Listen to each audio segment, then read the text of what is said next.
Have you ever looked at your friends and family and maybe even a few strangers who may or may not have been on social media and wonder how on earth they are able to live like that?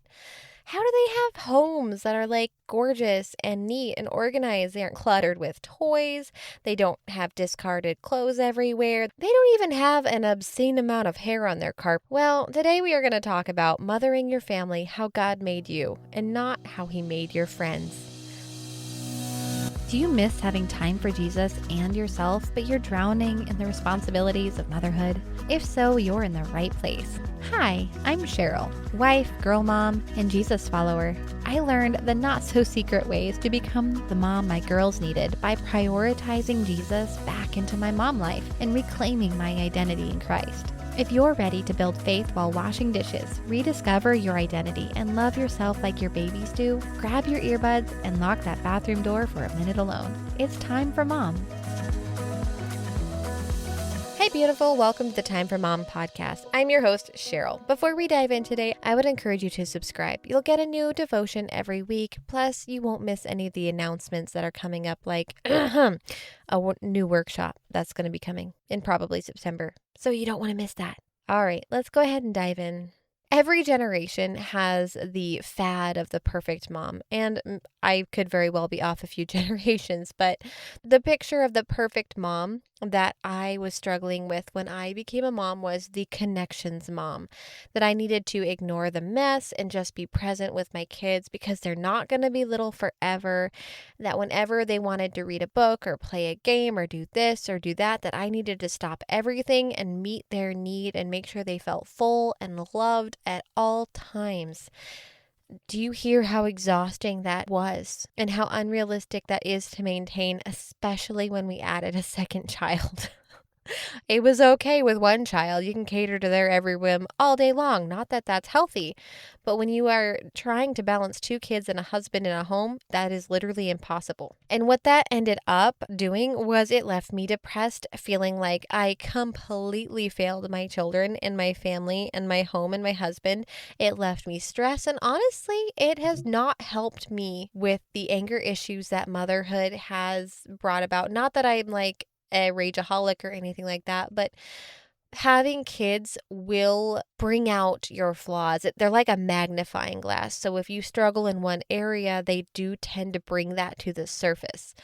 And for me, I have temper problems apparently, and I get frustrated a lot easier than I thought I did. And trying to be somebody that I'm not amplified that by 100-fold. Today, we're going to talk about some ways to lean into who you are as a mom and a person and start being a mom in a healthy way and not trying to be the mom that Pinterest or Facebook or YouTube or any of those say that you're supposed to be. And the first thing that I want to highlight for you is to lean into how God wired you.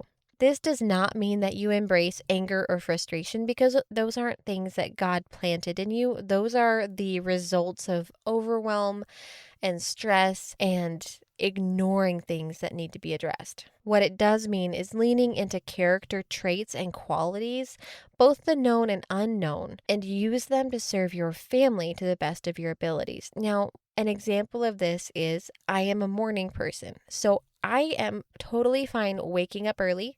I get my alone time that I honestly need, and then I start serving my family after they wake up, and I lean into that. I don't stay up till 11 o'clock catching up on housework because I will hate my life, and I will not be able to function because I'm a morning person. I am not a night person.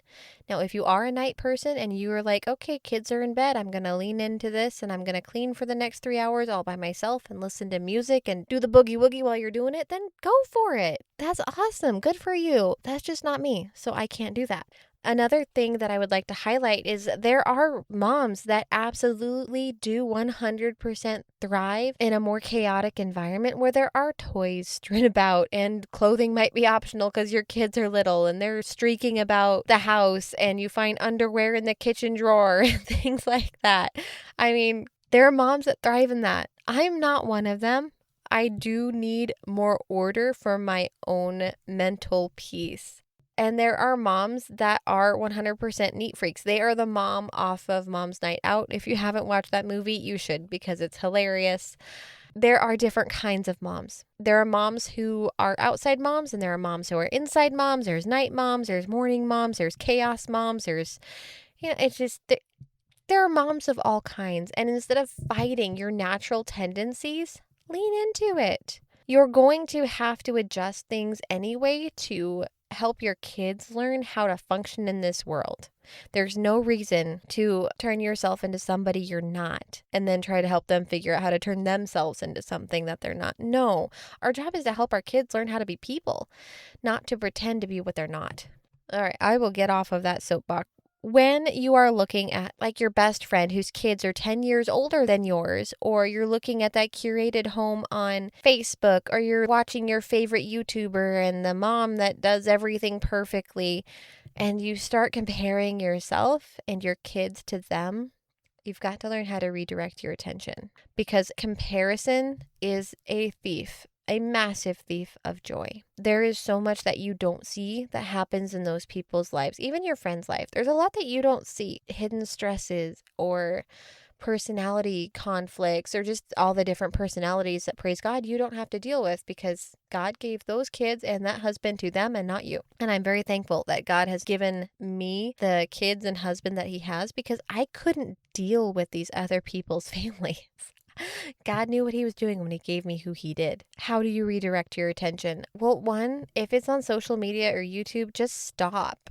Turn it off, delete apps, unsubscribe, all that kind of thing. Find something that you can focus on, like playing a game with your children, or go clean that thing you've been putting off. Look at your husband and your children and your home and start thinking about what you're actually thankful for about them. And then maybe write it down, or at the very least, thank God for it. It doesn't have to be out loud, but out loud is always encouraged, because that gives our kids one more healthy thing that they can imitate as they grow up.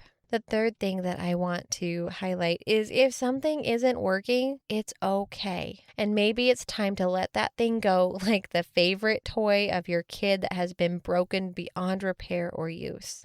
I was trying to be the connections mom, and it worked when I had one little girl. But when I had two little girls, I could no longer be the connections mom, because I didn't have enough time to be the connections mom and meet the needs that I have as a person. I couldn't do it, and it broke me when my husband got sick, because I couldn't do it, and I didn't have the capacity. I was overwhelmed. I had too much on my plate, and I was one giant mess, and I had to learn to let that go. That does not mean that I don't connect with my children. But does it sound healthy to you to stop everything when your kid wants to play a game and play a game with them? It's just teaching my children that they need instantly gratified, instead of teaching them that, okay, mom is right in the middle of making dinner, so I'm going to tell you no. But we can do that game right after dinner or tomorrow. We just need to make the time for it. Telling your kids no is healthy. It teaches them, for one, that the world does not revolve around them. But it also creates an invitation of, you know what, I can't play a game. I can't play a game, and I have to make dinner. But how about you come and help mommy with dinner, or just hang out with mommy? Kids crave connection, and I find that in my life, I have misinterpreted connection with playing games and things like that, when in reality, that the connection that my kids need is simply doing life with me. If I'm sewing, they want to be sewing with me. If I am cleaning, for the most part, they just want to be present with me. And they will even help. My kids love helping me vacuum and sweep and fold clothes. And I do have to release my expectation on what my clothes look like, or just fold it when they're done. But, there's things like wash rags and dish towels that I can just leave, and they'll be able to see improvement as they go. So if it's not working for you, let it go. And it's okay. There is no reason to feel guilty. Motherhood is a giant journey of discovering what you can do, what you can't do, what you need in each season, and what your family needs in each season, and then figuring out how to do that. It is a wild journey. It is a very filling journey, but it is very hard. And the last thing I would like to mention today is that finding what works for you takes time. and a whole lot of prayer. Something that I bring up in my workshops is that it took me 6 years to figure out that I need a clean kitchen at the end of the day.